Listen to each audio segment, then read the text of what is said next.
నమస్తే. రాష్ట్రీయ స్వయం సేవక్ సంఘ్ ఏర్పాటు అయి 100 సంవత్సరాలు పూర్తవుతున్న సందర్భంగా శతాబ్ది వత్సరం జరుపుకుంటున్నటువంటి వేళ ఇంత గొప్ప వృక్షాన్ని నిర్మించినటువంటి, ఇంత గొప్ప వ్యవస్థను నిర్మించినటువంటి డాక్టర్ జీని మనం గుర్తు చేసుకోవాలి.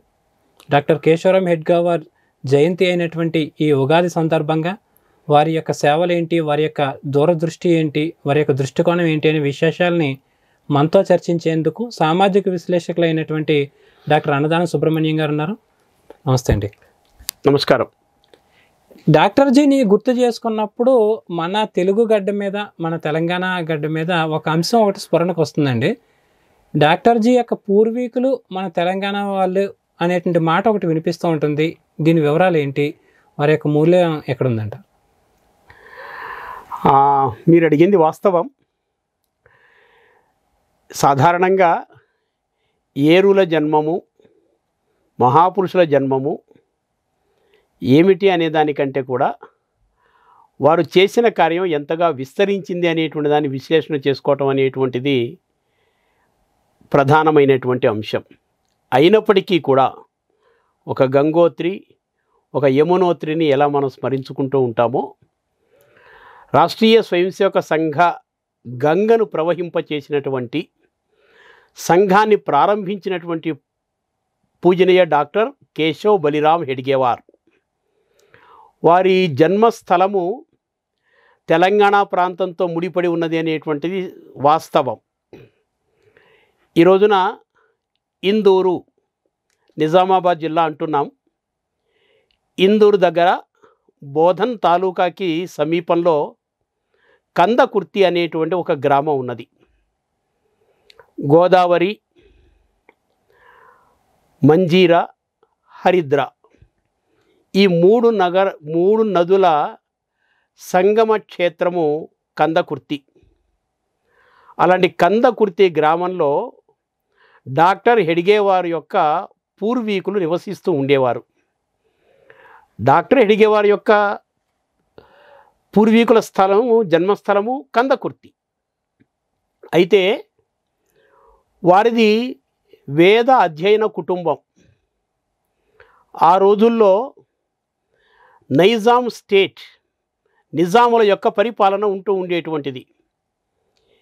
ఈ విధంగా సాంప్రదాయబద్ధంగా జీవించేటువంటి వాళ్ళకి జీవనోపాధి చాలా కష్టంగా ఉంటూ ఉండేటువంటిది.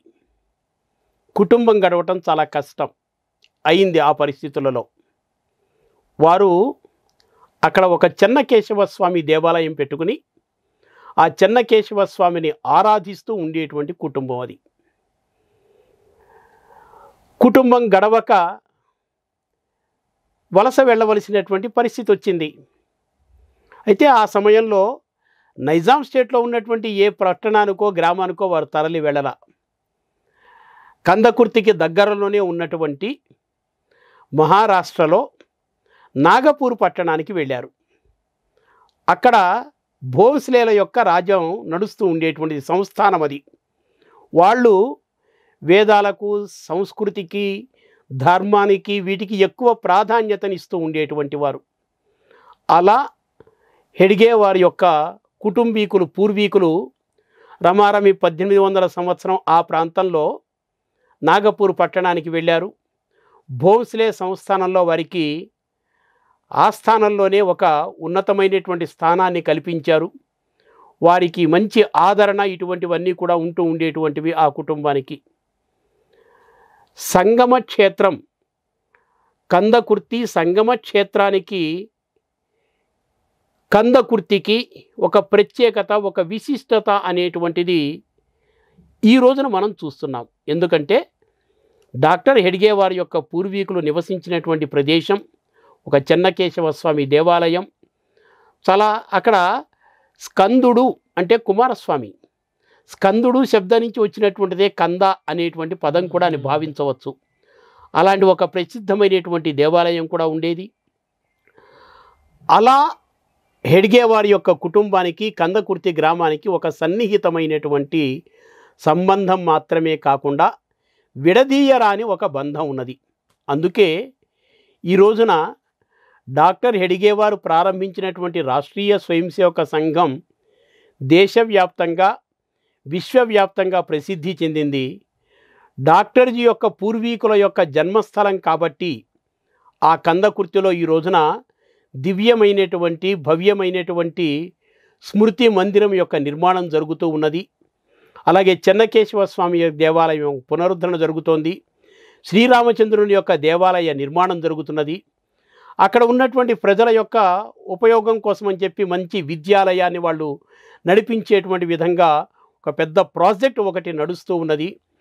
దాన్ని ఒక భారతదేశంలోనే ఒక చారిత్రకమైనటువంటి ప్రదేశంగా దాన్ని తీర్చిదిద్దేటువంటి ఒక ప్రయత్నం ఈ రోజున జరుగుతున్నది. భవిష్యత్తులో అది ఒక బ్రహ్మాండమైనటువంటి చారిత్రక ధార్మిక క్షేత్రంగా కందకుర్తి విలసిల్లేటువంటి ఒక అవకాశం మనకు కనిపిస్తుంది. అలా నైజాం స్టేట్లో ఉన్నటువంటి డాక్టర్జీ యొక్క పూర్వీకులు భోంస్లే సంస్థానంలోకి వెళ్ళి అక్కడ స్థిరపడిపోయినారు. ఆ తరువాత డాక్టర్ హెడ్గేవార్ నాగపూర్లోనే జన్మించారు. అయితే డాక్టర్జీ కుటుంబం అక్కడికి నాగపూర్కి వెళ్ళిపోయి అక్కడ స్థిరపడిన తర్వాత 2 తరాల తర్వాత వారు జననం అనేటువంటిది జరిగిందని చెప్పేసి మనకి చెప్తున్నారు కదా. అవునండి. అయితే డాక్టర్జీ యొక్క బాల్యం ఎలా గడిచింది? ఎస్పెషల్లీ ఆయన బాగా చదువుకున్న వారు, ముఖ్యంగా యువత రోజుల్లోనే, కాలేజీ రోజుల్లోనే స్వాతంత్రకాంక్ష ఉండేది అని చెప్పి కొంతమంది చెప్తే, అలాగేం లేదు, ఆయన చదివినప్పటి నుంచి కూడా చదువు, కెరీరు అలాగే చూసుకున్నారు అనేటువంటి మాట ఇంకొకరు చెప్తూ ఉంటారు. అసలు వాస్తవాలు ఏంటండి? ఊహలు వేరు, కల్పితాలు వేరు, భ్రమలు వేరు. వాస్తవం. డాక్టర్జీ యొక్క జీవితంలో వారి కుటుంబం యొక్క నేపథ్యం చూసినప్పుడు వాళ్ళ కుటుంబీకులందరూ కూడా వేద అధ్యయనము, సంస్కృత అధ్యయనం చేసినటువంటి వాళ్ళు. ఒక్క డాక్టర్ హెడ్గేవారు మాత్రమే మరాఠీ విద్య, వైద్య విద్యను అభ్యసించి ఈ మార్గంలోకి వచ్చారు. కుటుంబం యొక్క ఆర్థిక నేపథ్యం చూస్తే చాలా బీద కుటుంబం. భోంస్లేల యొక్క రాజ్యం పోయి ఆంగ్లేయులు నాగపూరు ఆ భోంస్లేల యొక్క రాజ్యాన్ని ఆక్రమించిన తరువాత డాక్టర్జీ కుటుంబీకులకు ఆదరణ తగ్గిపోయింది. ఆర్థికమైనటువంటి వనరులు కూడా తగ్గిపోయినాయి. కాబట్టి జీవితం గడవటానికి కోసం అని చెప్పి వారి తండ్రి, వారి తాతగారు వీళ్ళందరూ కూడా పౌరోహిత్యాన్ని చేయటం ప్రారంభించారు. అయితే డాక్టర్జీ ఇటు వేద విద్య వైపు కాకుండా చురుకైనవాడు, కుశాగ్ర బుద్ధి, మంచి స్ఫురద్రూపి అయినటువంటి వారు. కాబట్టి ఇంట్లో అందరూ కూడా ఇటు మరాఠీ విద్యను చదువుకోవటానికి ప్రోత్సహించారు. అలా చదువుకుంటూ ఉండేటువంటి వ్యక్తి, చదువుకుని రాణించినటువంటి వ్యక్తి కూడా.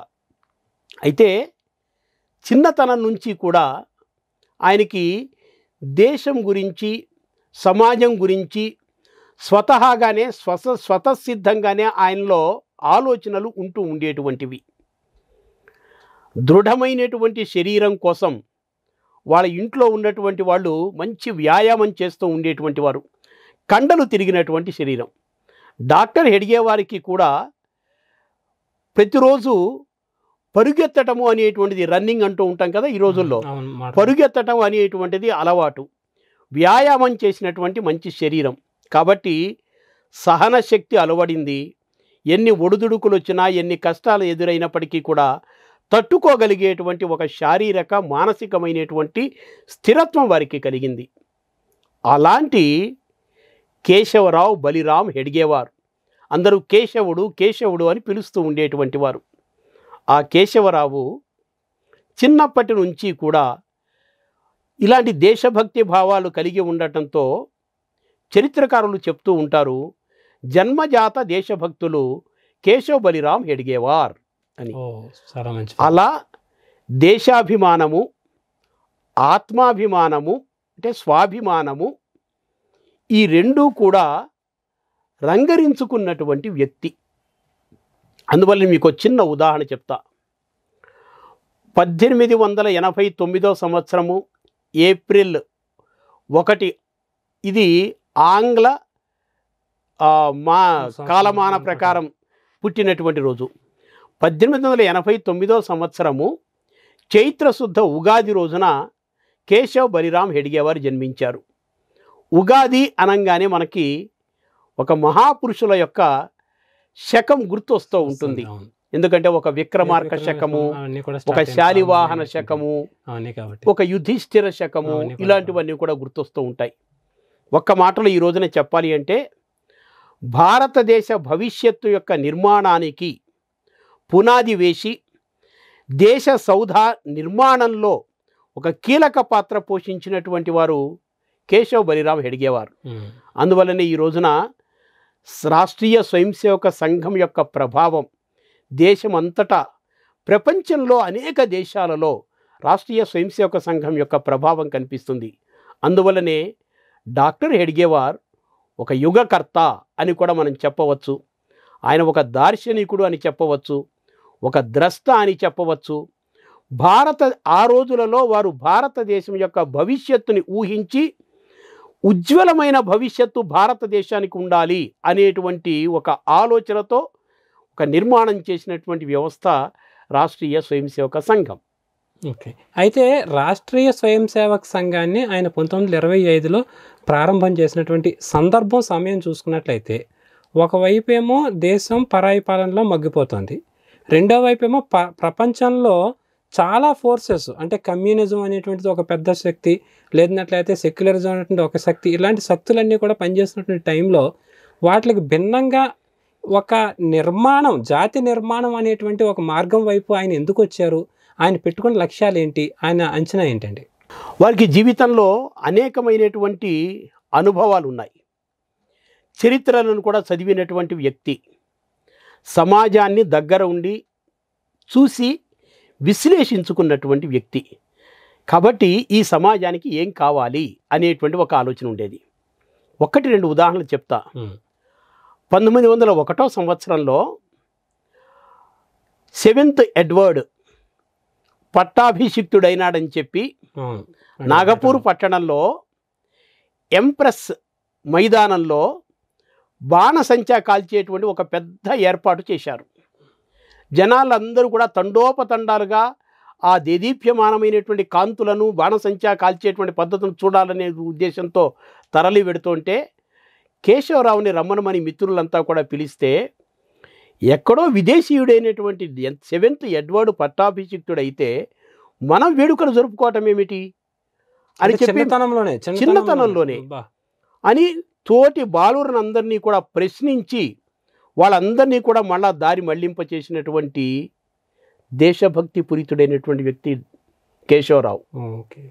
ఇది వారి యొక్క బాల్య జీవితంలోనే ఎవరు బోధించలా, వారంతటా వారికి వచ్చినటువంటి దేశం గురించి, సమాజం గురించి వచ్చినటువంటి ఆలోచనలు. ఒక దేశ ఉత్తములైనటువంటి వ్యక్తులకు సహజంగానే ఇలాంటి విలువలు అనేటువంటివి కలుగుతూ ఉంటాయి.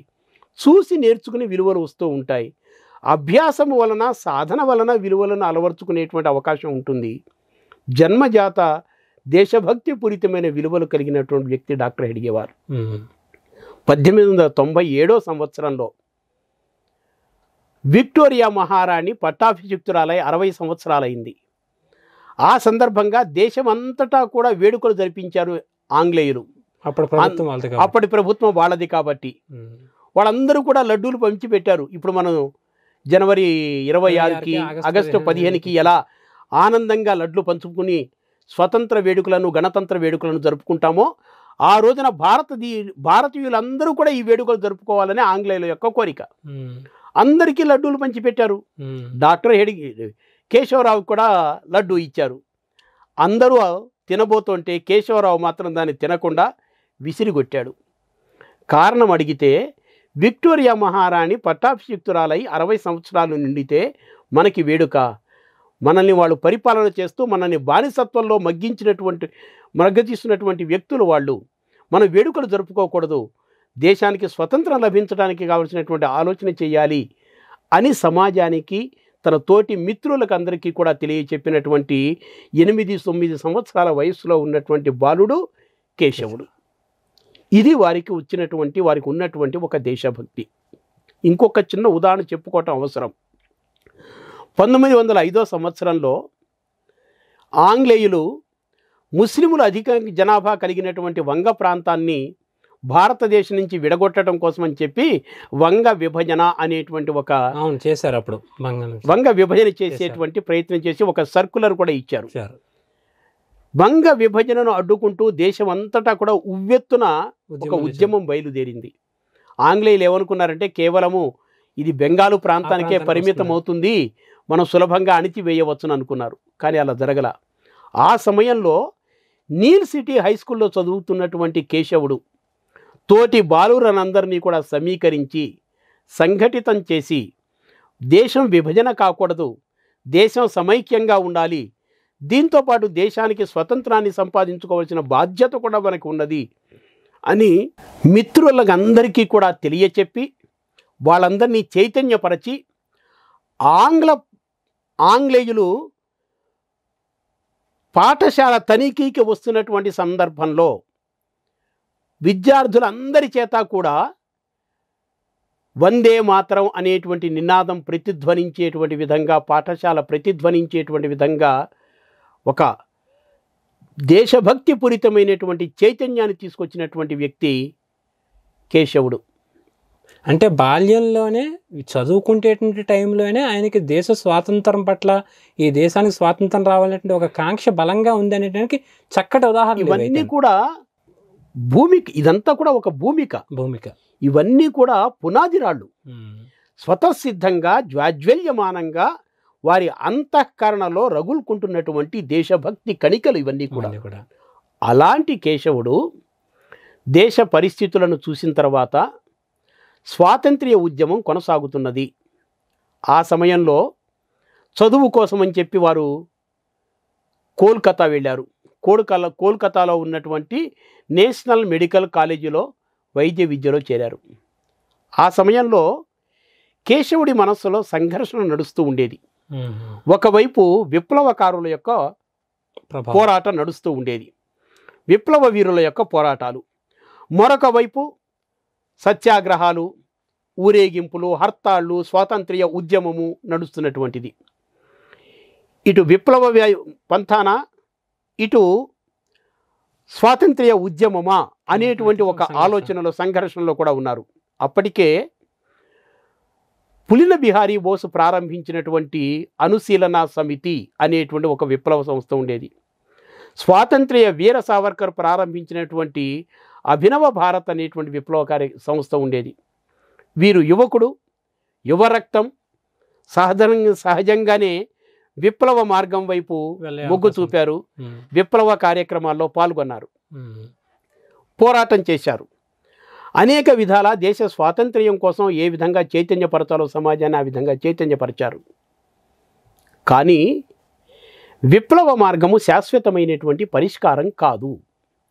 దేశ స్వతంత్రం సంపాదించాలన్నా, దేశ స్వతంత్రం వచ్చినప్పటికీ కూడా ఈ దేశాన్ని నిలబెట్టుకోవాలన్నా విప్లవ మార్గం అనేటువంటిది శాశ్వతమైనటువంటిది కాదు అనేటువంటి ఒక స్ఫురణకు వచ్చారు.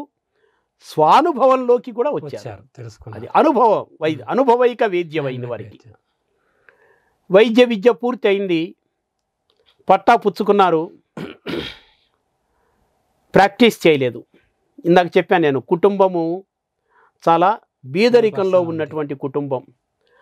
ఆ రోజులలో వారు వైద్యులుగా ప్రాక్టీస్ చేసి ఉంటే మొత్తం మధ్య పరగణాలలో, అంటే మహారాష్ట్ర, ఉత్తరప్రదేశ్ 2 రాష్ట్రాలలో కలిపి 74 మంది వైద్యులు ఉండేవారు. అబ్బా, 2 పెద్ద రాష్ట్రాలన్నీ కలిపి ఉన్నదే 70 మంది. అయ్యా, సంయుక్త రాష్ట్రాలలో 74 మందే వైద్యులు ఉండేవారు. వారు అప్పుడు ప్రాక్టీస్ పెట్టుంటే 2 చేతులా సంపాదించి ఉండేవారు, అపరకోటేశ్వరుడు అయ్యేవారు. కానీ ధనం ఆకర్షించాల, డబ్బు సంపాదించాలి అనే మోహంలో లేరు. వారి యొక్క దృష్టి అంతా కూడా దేశానికి స్వాతంత్ర్యం సంపాదించాలి, భారతదేశాన్ని దాస్య విముక్తం చెయ్యాలి, దానికోసం తన యవ్వన జీవన కుసుమాన్ని భారతమాత చరణాల వద్ద సమర్పించాలి అని చెప్పి సంకల్పించుకున్నటువంటి ధ్యేయవాది కేశవుడు. అప్పటికి డాక్టర్ పట్టా వచ్చేసింది కాబట్టి డాక్టర్ కేశవరావు బలిరామ్ హెడ్గేవార్.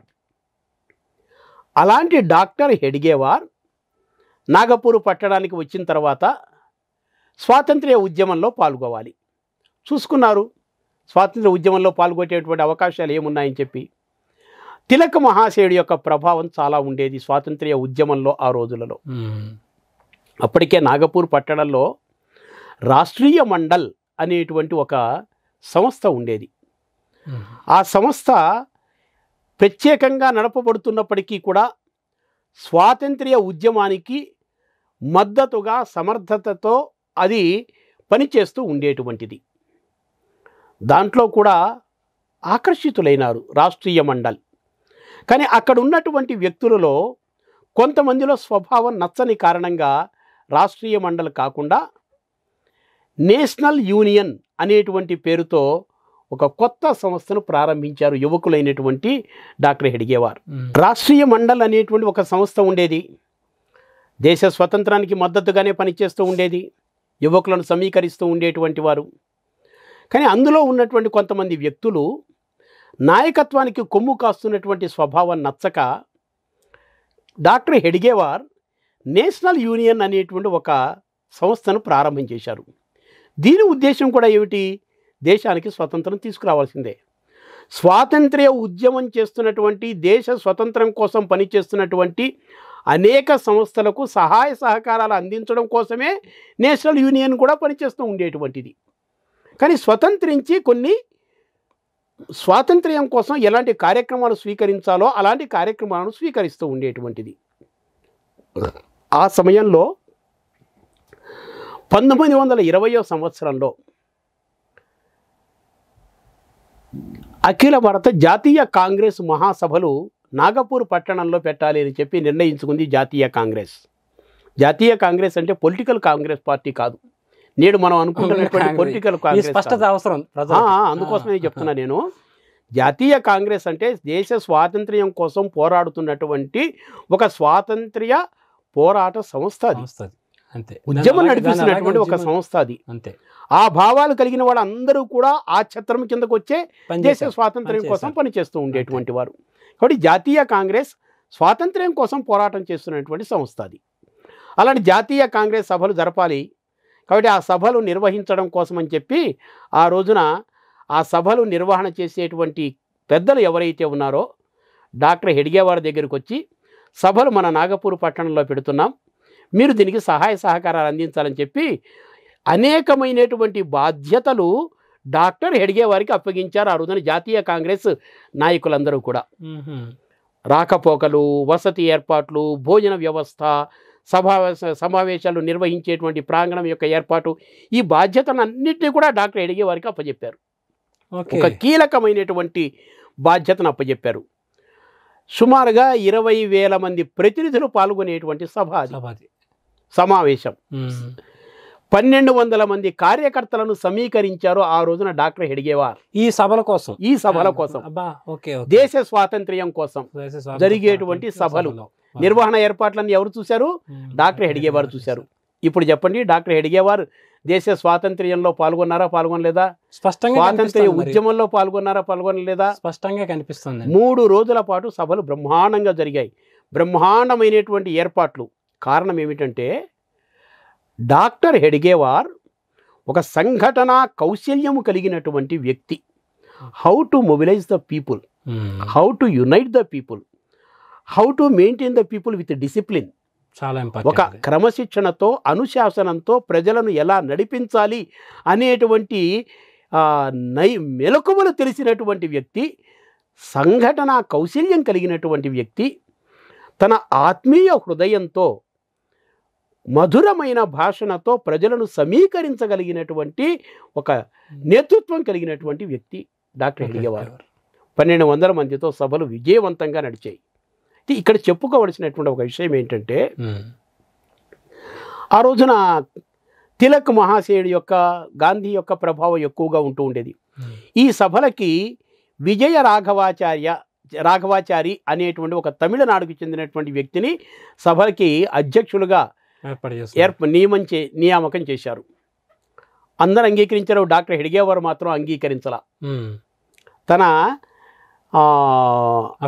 అసమ్మతిని తెలియచేశారు. ఎందుకంటే 1919వ సంవత్సరంలో జలియన్ వాలాబాగ్ దురంతాలు జరిగాయి. ఆ జలియన్ వాలాబాగ్ దురంతాలు జరిగిన తరువాత జరిగేటువంటి మొట్టమొదటి సభలు. ఈ మధ్యలోనే బ్రిటిష్ ప్రభుత్వం ఏర్పాటు చేసినటువంటి విందుకి ఈ విజయ రాఘవాచారి గారు హాజరైనారు. అబ్బా మరి తప్పు కదా అది. జలియన్ వాలాబాగు దురంతాలు జరిగితే ఇన్ని వందల మంది ప్రాణాలు కోల్పోతే ఒక పక్క నిరసనలు వ్యక్తం చేస్తూ ఉంటే బ్రిటిష్ ప్రభుత్వం ఇచ్చేటువంటి విందుకు హాజరైనటువంటి వ్యక్తిని సభకి అధ్యక్షులుగా నియమించేస్తారా? అది తప్పు. అది ఆదర్శప్రాయం కాదు అని చెప్పి వ్యతిరేకించారు. అయినప్పటికీ కూడా నిర్ణయం చేశారు, జరిగింది. అసమ్మతిని తెలియచేయటం వేరు, సంస్థ ఒక నిర్ణయాన్ని తీసుకున్న తర్వాత కట్టుబడి పనిచేయటం అనేటువంటిది వేరు. ఏక నాయకత్వం ఉండటం వేరు, ఒక వ్యక్తి యొక్క అభిప్రాయంతో నడవటం వేరు. చాలా ముఖ్యమైన అంశం ఇది. కాబట్టి ఒక వ్యక్తి యొక్క అభిప్రాయంతో సంస్థ నడవకూడదు. ఒక వ్యక్తి యొక్క నాయకత్వంలో సంస్థ ఎప్పుడు కూడా నడుస్తూ ఉండాలి. డాక్టర్ హెడ్గేవార్ రాష్ట్రీయ స్వయం సేవక సంఘానికి వారు చూపినటువంటి బాట అదే. అనేక మంది అభిప్రాయాలు తీసుకోవాలి. లోకో భిన్న రుచి, భిన్న భిన్నమైనటువంటి అభిప్రాయాలు ఉంటాయి. భిన్న భిన్నమైన అభిప్రాయాల్ని స్వీకరించాలి. సముచితమైన నిర్ణయం తీసుకుని ఒక వ్యక్తి యొక్క నాయకత్వంలో ఆ కార్యక్రమం నడవాలి, ఆ సంస్థ నడవాలి. అప్పుడే ఆ సంస్థ యొక్క పటిష్టంగా పనిచేసేటువంటి అవకాశం ఉంటుంది. ఇంకొక విషయం ఇక్కడ మనం చెప్పుకోవాలి. ఆ సమావేశాలలో సంపూర్ణ స్వాతంత్ర్యానికి పిలుపునిచ్చినటువంటి ప్రతిపాదన చేసినటువంటి వ్యక్తి డాక్టర్ హెడ్గేవార్. అప్పుడే ఆ సమావేశాల్లో స్పష్టంగా 1920వ సంవత్సరంలో నాగపూర్లో జరిగిన సమావేశాలలోనే భారతదేశ సంపూర్ణ స్వాతంత్ర్యానికి పిలుపునిస్తూ తీర్మానం ప్రతిపాదన చేసినటువంటి వ్యక్తి డాక్టర్ హెడ్గేవార్. చర్చ జరిగింది కానీ ఆ సమావేశంలో ఆ తీర్మానం ఆమోదాన్ని పొందలేదు. 1929వ సంవత్సరంలో మళ్ళా ఇదే తీర్మానం ప్రవేశపెట్టబడింది, దాన్ని ఆమోదించారు. డాక్టర్ హెడ్గేవార్కు ఉన్నటువంటి విజన్ ఏమిటో చూడండి. అప్పటికి సరిగ్గా 22 సంవత్సరాల వయసులో ఉన్నటువంటి వ్యక్తి, వైద్య విద్యను అప్పుడే పూర్తి చేసుకొచ్చినటువంటి వ్యక్తి. ఎంత విజన్ లేకపోతే ఆ సమయంలోనే సంపూర్ణ స్వాతంత్రం రావడమే మన సమస్యలకు పరిష్కారము ఒక స్పష్టత తెచ్చుకున్నారు. ఎంత గొప్ప విషయం. ఆ స్పష్టతనే చూపించారు వారు, దాన్నే తెలియచెప్పారు.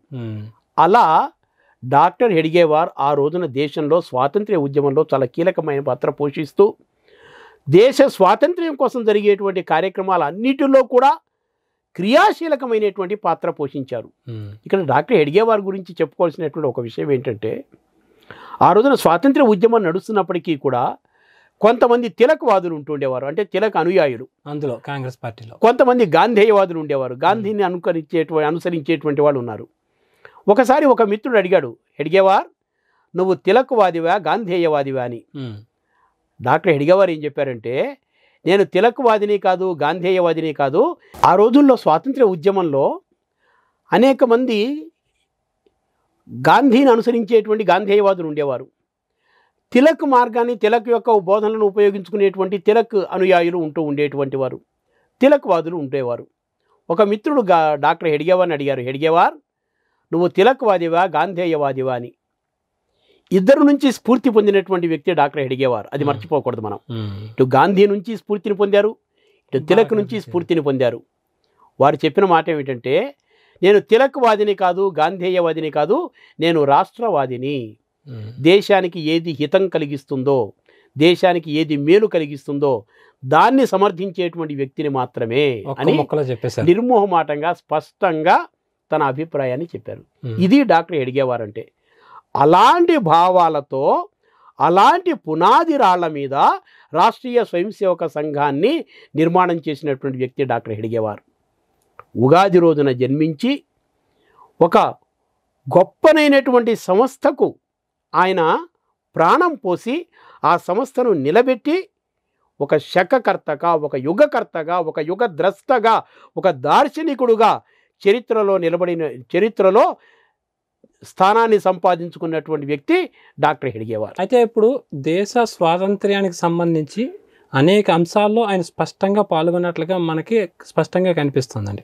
అటువంటి సందర్భంలో దేశానికి సంపూర్ణ స్వాతంత్రం కావాలని గట్టిగా అభిలషించిన హెడ్గేవార్ గారు ప్రస్తుతం ఉన్నటువంటి పరిస్థితుల్లో రాష్ట్రీయ స్వయం సేవక సంఘం అనేటువంటి ఈ మార్గాన్ని ఎందుకు ఎంచుకున్నారు, దీని ద్వారా ఆయన దేశ హితం కోసం ఏం కాంక్షించారు, అది ఎట్లాగా ముందుకెళ్ళింది ప్రణాళిక? డాక్టర్ హెడ్గేవారు దేశ స్వాతంత్ర్యం కోసం పోరాటం చేస్తూనే లోతుగా విశ్లేషణ చేశారు. 30 కోట్ల మంది భారతదేశ ప్రజానీకము 5,000 మంది ఆంగ్లేయులకు ఎలా వాళ్ళకి లోబడిపోయింది, లొంగిపోయింది, బానిసత్వంలోకి వెళ్ళిపోయింది. అబ్బా, ఈ పాయింట్ చాలా బాగుంది. అసలు అది చాలా ఆలోచించాల్సిన విషయం అని విశ్లేషణ చేశారు. కారణం ఏమిటి అని అప్పుడు వారికి కలిగినటువంటి ఆలోచన ఏమిటంటే, వారికి వచ్చినటువంటి ఆలోచన ఏంటంటే, భారతదేశంలో అనైకమత్యం ఉన్నది, అనేకమైనటువంటి విభేదాలతో సమాజము కొట్టుమిట్టాడుకుంటూ ఉన్నది. కాబట్టి అనైకమత్యంగా ఉన్నటువంటి ఈ సమాజాన్ని విదేశీయులు కానీ విధర్మీయులు కానీ సులభంగా ఆక్రమించగలుగుతారు. ఒక జాతి ఐకమత్యంగా లేనప్పుడు ఆ జాతి మీద దురాక్రమణ చేయటం అనేటువంటిది చాలా సులభం. ఆంగ్లేయులైనా, అంతకంటే ముందు వచ్చినటువంటి మొఘలాయులైనా, అరబులైనా ఆ విధంగా దురాక్రమణ చేసినటువంటి వాళ్ళే. కాబట్టి మొట్టమొదట ఈ సమాజాన్ని నిలబెట్టాలి అనుకుంటే ఈ సమాజాన్ని సంఘటితం చేయటం, ఐకమత్యం చేయటం అనేటువంటిది చాలా అవసరము అనుకున్నారు. సంఘటనలో శక్తి ఉన్నదనుకున్నారు. ఐకమత్యమే మహాబలము అని భావించారు. కాబట్టి హిందూ సమాజాన్ని సంఘటితం చేయాలి అనేటువంటి ఒక ప్రధానమైనటువంటి ఉద్దేశంతో రాష్ట్రీయ స్వయంసేవక సంఘాన్ని ప్రారంభించారు. సంఘటితమైన సమాజంలో ఏం చేయాలి అంటే ఆత్మవిశ్వాసాన్ని నిర్మాణం చేయాలి. నేను ఇది చేయగలను, నాకు ఈ శక్తి ఉన్నది, నా పూర్వీకులు ఇంత గొప్పవాళ్ళు, మా సమాజంలో ఇన్ని శక్తి సామర్థ్యాలు ఉన్నాయి.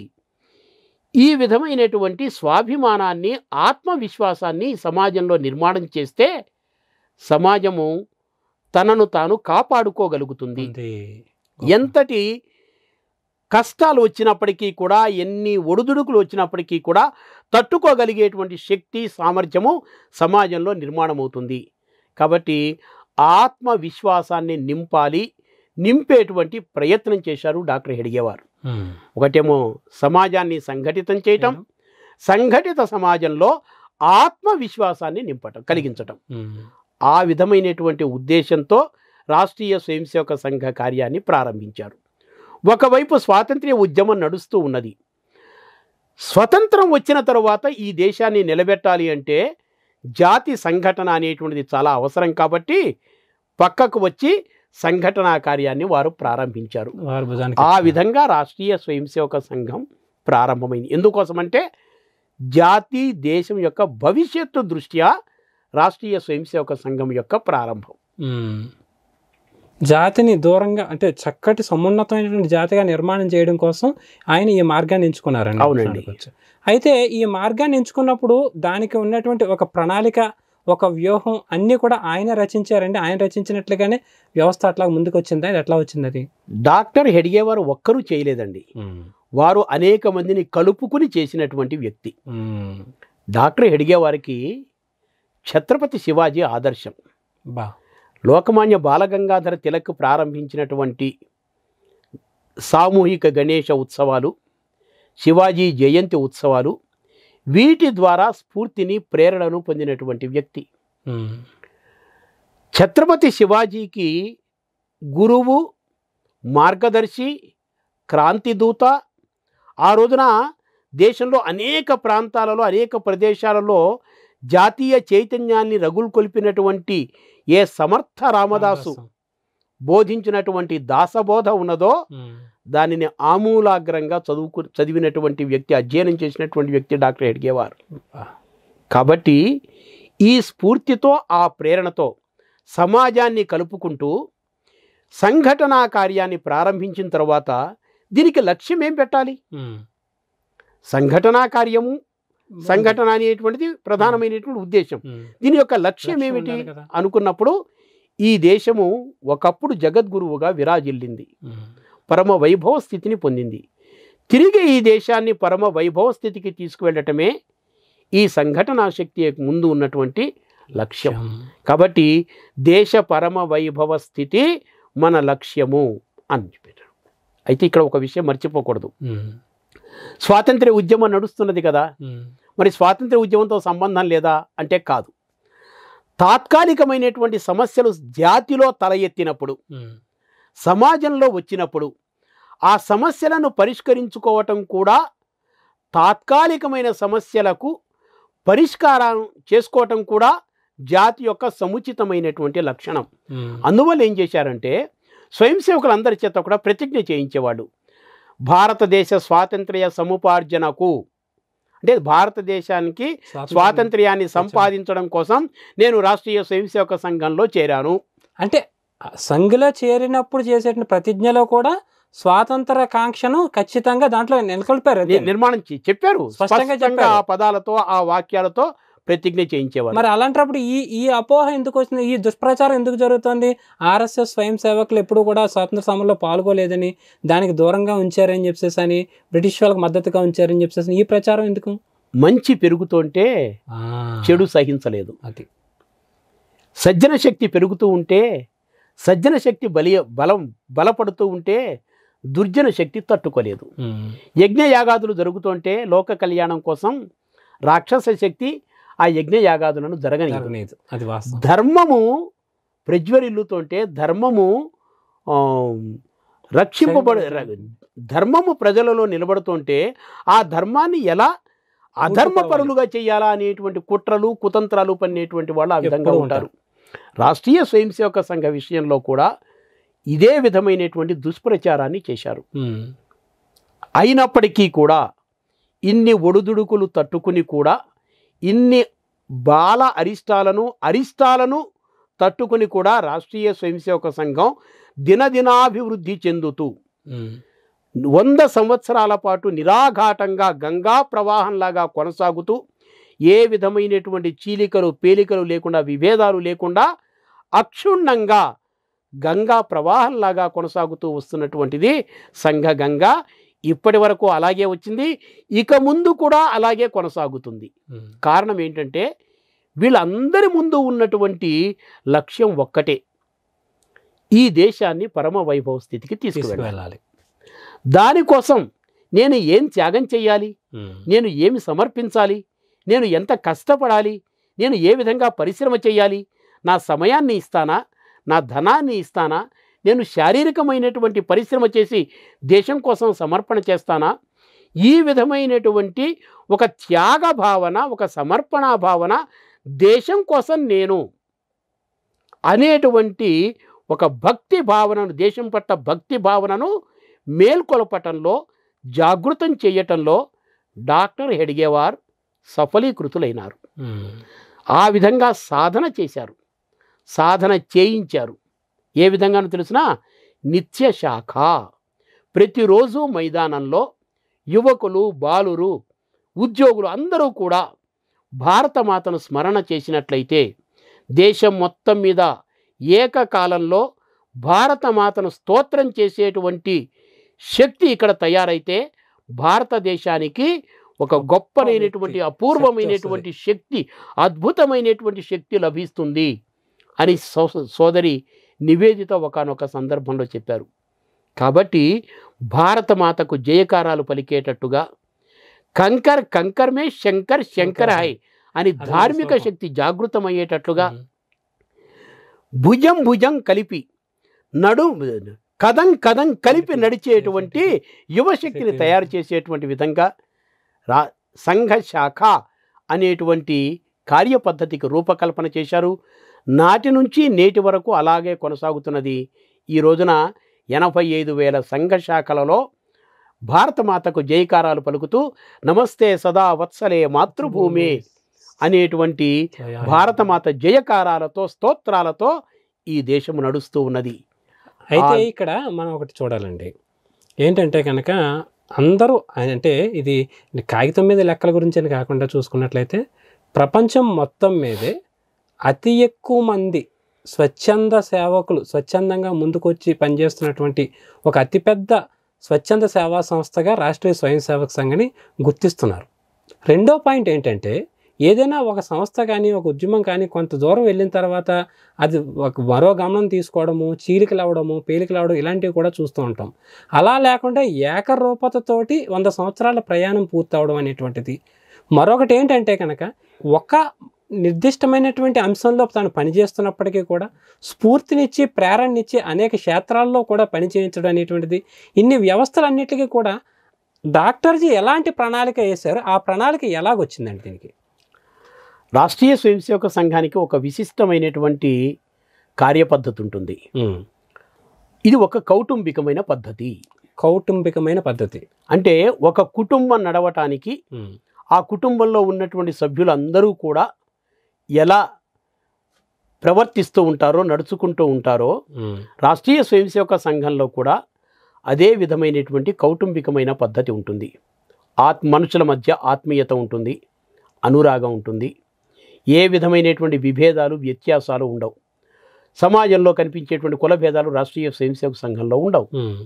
సమాజంలో కనిపించేటువంటి అంటరానితనం రాష్ట్రీయ స్వయం సేవక సంఘంలో ఉండదు.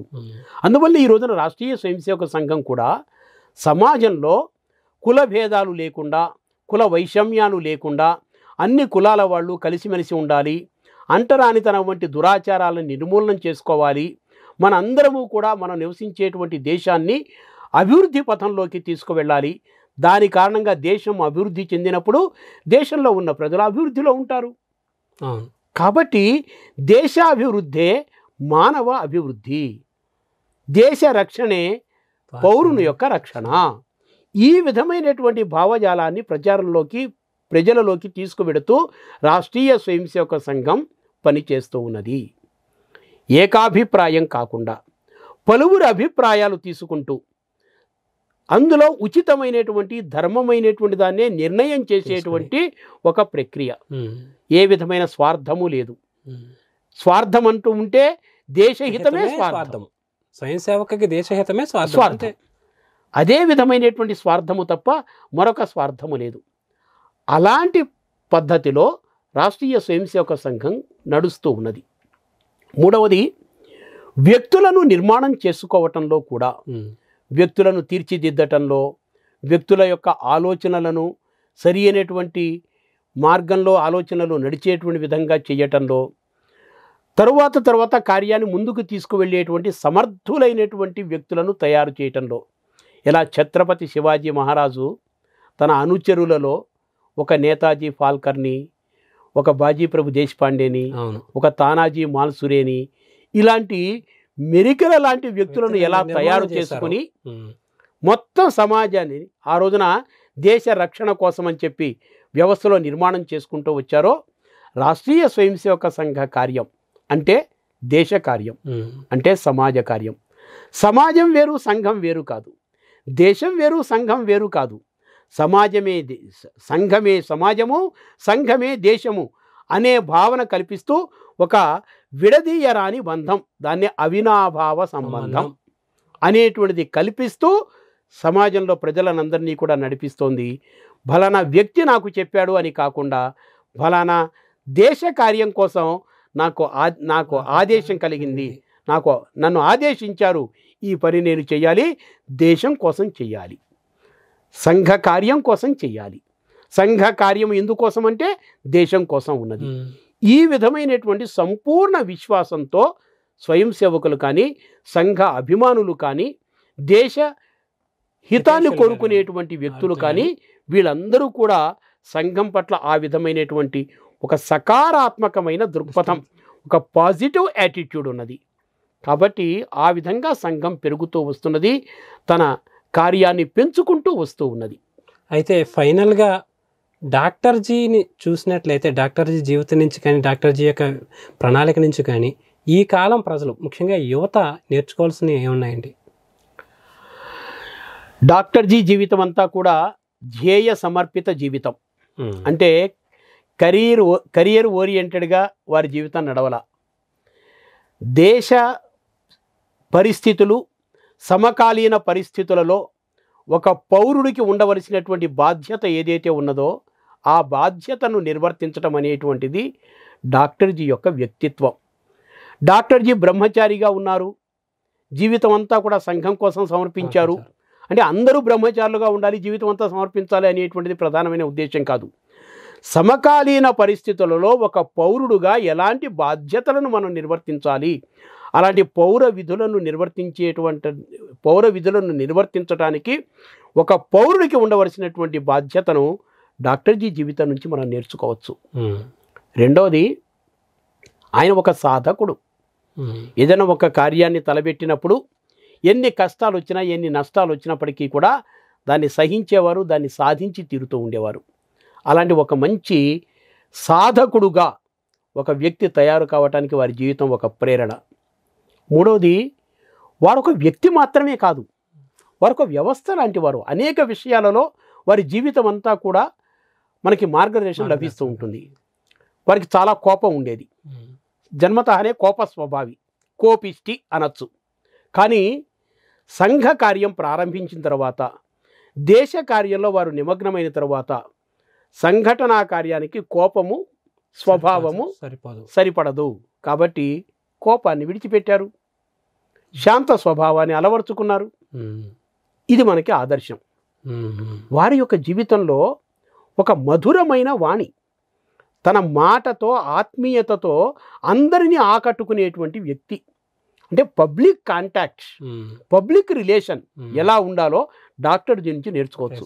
ఒక మాటలో చెప్పాలి అంటే, నేతాజీ సుభాష్ చంద్రబోసు డాక్టర్ జీతో మాట్లాడటం కోసం 3 నిమిషాల సమయమే ఇచ్చారు, ఇంటర్వ్యూ సమయం కేటాయించారు.